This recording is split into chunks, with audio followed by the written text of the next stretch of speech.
Hello, welcome back to Garden Obsessed. My name is Carla. This is the end of the second week of February. We're currently working on a canning project. But it is second week of February. That means I'm gonna share with you some of the things we've been eating the last week. During that time period, we didn't buy any groceries the first week of February. We did buy about $100 worth of groceries this week. Some of that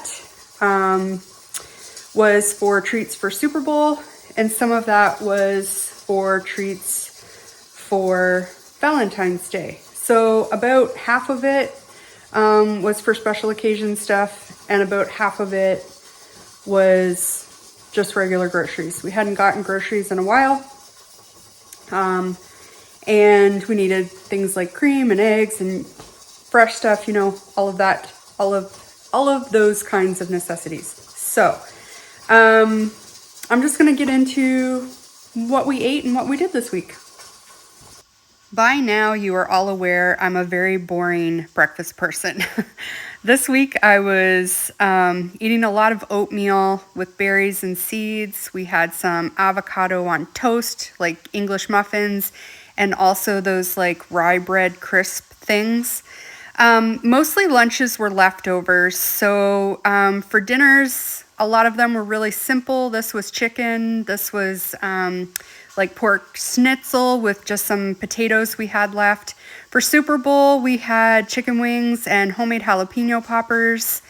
One night I made this curry. In the previous video, I made a red curry. It was friggin' delicious. The yellow one was equally delicious. Jarrett preferred the first one, but I thought this one was just as good. And super healthy. We had it on brown rice. Valentine's Day tradition is homemade sushi, which also was delicious. Also this past week, we started getting harvests from some of the things that I grow indoors. Cherry tomatoes and lettuce. So I grow these things hydroponically. The lettuce is grown in something called kratky, which is basically in some kind of a reservoir. I'm using a jar here. And I'm just showing you the difference between a plant that gets enough light and a plant that doesn't get enough light. This one was the farthest from the light and it's kind of scraggly, but still delicious nonetheless. But kratky is basically, the water is not aerated. And as the plant grows and the water level lowers, it will start to develop what's called air roots. And when I go to refill and water these, I make sure to leave a space so that the air roots don't get drowned, essentially. So I never fill it more than definitely no more than 2/3 and usually about half full of water. And when I was harvesting this lettuce, I got about 100 grams of lettuce from these 3 jars. These are about a month old. I decided I wanted to actually plant some more. So I went ahead and dug out some jars and got my supplies together and got 6 more jars ready to go, which I will also show you. So this was a different day. I'm filling these jars with the nutrients. I use AeroGarden nutrients. You can use different kinds, and I also use what's called CalMag. So it adds calcium and magnesium, which is often missing from those nutrient blends. So today I decided to do 3 more jars of lettuce and 3 jars with bok choy. I'll keep you updated on their progress. So the kind of garlic that we grow is called hardneck garlic. There's generally 2 types, hardneck, softneck. Softneck tends to be grown in more southern regions. Hardneck tends to be grown in more northern regions. This is definitely more cold tolerant than the softneck varieties. This is a mixture of mostly music and German white. There's lots of different kinds. Those are 2 that I really enjoy growing. The downside to hardneck garlic is that its storage life isn't generally as good as softneck. So this is the time of year where I really start checking the quality of the bulbs to make sure that the cloves are not going soft. These are still really hard. I think probably I did a little better job curing this year. Every year I get a little bit better, a little more fine-tuned. But generally around the end of February is when I really start to notice the quality start to go down. So before we get to that point, I want to get some of it preserved. My favorite way to preserve garlic is I'm in the process of just peeling some cloves. I've pulled these cloves apart. I like to cut off this little end that has like where the roots come out. And that usually starts helping to get the papers to peel. Then I like to use this garlic press. I've got a couple of cloves already in there, or not garlic press, sorry, garlic peeler. I find I have better luck with this than I've tried the, jar method and in bowls and pots and things. And I find this to be the best way for me to peel my garlic. Then I'm gonna put it in my little mini food processor here. I'm probably only gonna do this much today. And I will mix it up with a little bit of olive oil. Once that's done, I'll put it in these ice cube trays. These have like little silicone bottoms so you can pop them out. These are probably, I would say less than a tablespoon, maybe like 3/4 of a tablespoon. I'll put them in the freezer and then I'll be able to pop them out and put them in like a freezer baggie. And anytime I need garlic, I can just grab one little cube or 2 cubes, however many I need, and throw it into my dish.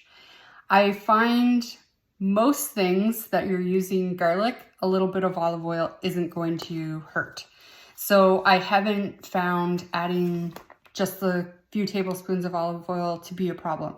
And really all that does is help me to mix it in the processor and make it a little, I don't know, pastier, I guess, to go into the ice cube trays rather than just minced garlic, which would kind of fall apart.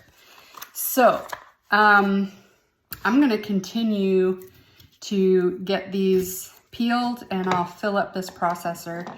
I'll show you quickly first though what they look like when they're frozen. So I had made 2 of these baggies full of these little garlic cubes in the fall. Originally when I harvested, I always do this with the small cloves or the ones that are split and I know they're not going to store well, stuff like that. It's a great way to extend their life. They tend not to store as well. I'm already maybe 1/4 or 1/3 of the way through this second bag. I'm all the way through the first bag. So it was almost time to do this anyway. I'm finding I'm reaching for these a lot more than I'm reaching for these. And I think it's just the convenience. You don't have to like stop what you're doing and peel cloves and mince them or anything like that. So this is kind of my favorite method right now. So this is what we ended up with one full mini processor full of garlic cloves. This was about 1.5 trays of worth of garlic. This bag is, I don't know, a little over half full. So we have this much left and I will definitely be doing another run to finish filling this bag and maybe fill up the bag that I was already working on. So we're getting back into brewing kombucha. I kind of took a break. I wasn't sure my SCOBY was alive for a while, but it is forming a new SCOBY up here, which is awesome. I tested the pH. It is pretty much ready to bottle now. Jarrett hasn't decided what flavors he would like, so as soon as he does that, I will get it bottled up. The other thing I'm doing is I quit my dirty Diet Coke habit, and I have been drinking a lot of carbonated water, but we have an awful lot of tea that I think I showed in last year's pantry tour. We still have like a whole shelf full. So I was like, this is a perfect opportunity to drink some iced teas. I'm not a huge hot drink lover. Like I love iced coffee. I drink my coffee with ice. I don't drink it with like hot either. So these are brewing with hot water. So I'll let these brew for a little while. And then I'll drain them and stick them in the fridge. And then whenever I feel like a nice, delicious bevy, I can just pour them over some ice, and hopefully that will keep me out of the carbonated water for a while.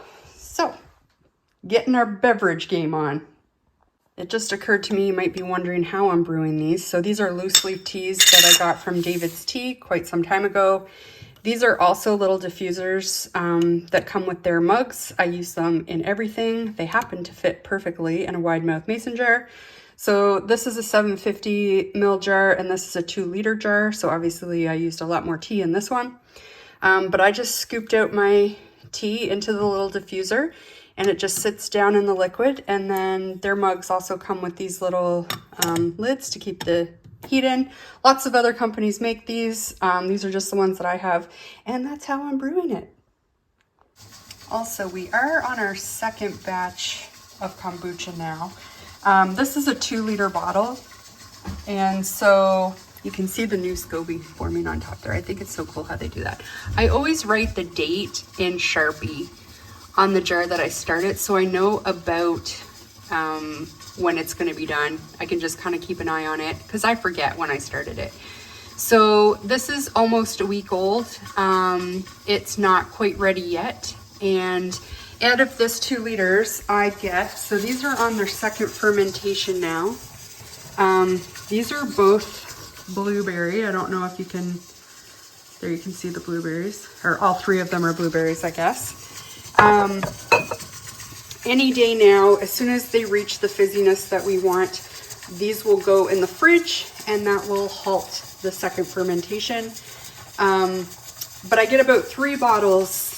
These are like 500 ml bottles, and I get 3 of these, and that allows me to reserve some of the liquid in the jar with the SCOBY for the next batch. All right, I just pulled these out of the canner and they're looking really good. I had a tiny bit of siphoning. You can see the water's a little discolored. I can't tell which jar, so it's nothing major.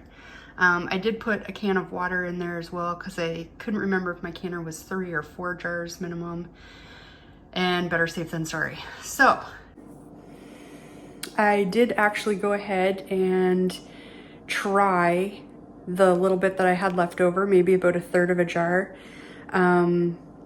When I was getting these ready for the canner, the recipe said 4 pints, but I only got like 3 1/3. So I made a little bit of red lentil pasta and I put that over top, and 2 thumbs up. It was really, really good. I'm definitely making more of this.